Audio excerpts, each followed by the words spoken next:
Princess Anne has paid one last tribute to her late mother Queen Elizabeth II as she accompanied the coffin to Westminster Abbey for the landmark state funeral.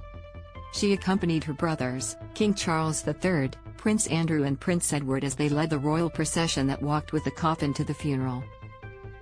The only woman among a sea of men, and made history as the first royal woman to ever walk in such a procession for the funeral of a monarch.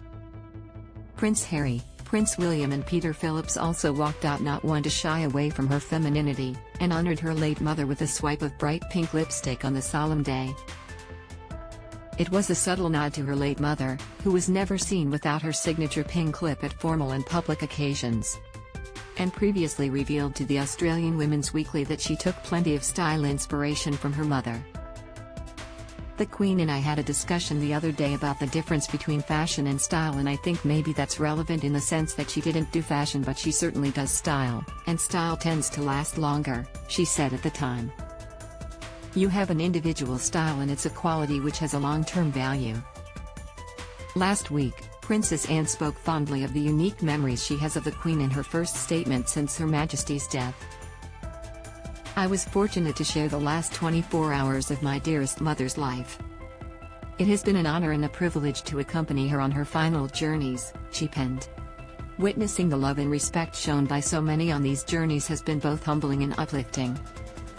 We will all share unique memories. In what was part of Operation Unicorn, on Sunday, the Queen's coffin was driven from Balmoral, her place of death, to the Palace of Holyrood House, where she was briefly rest in the throne room.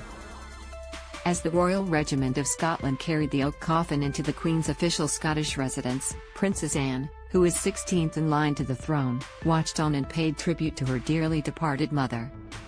In an elegant fashion, and bowed her head and fell into what might be her last deep curtsy for her mother.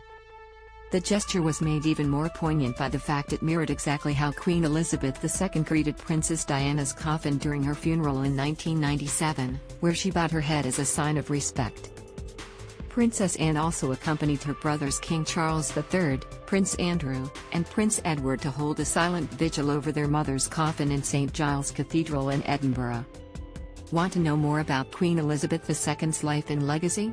Read the articles below. The sentimental meaning behind the Queen's final portrait. Queen Elizabeth II's life and pictures. How many great-grandchildren did the Queen have? Who will inherit the Queen's jewelry?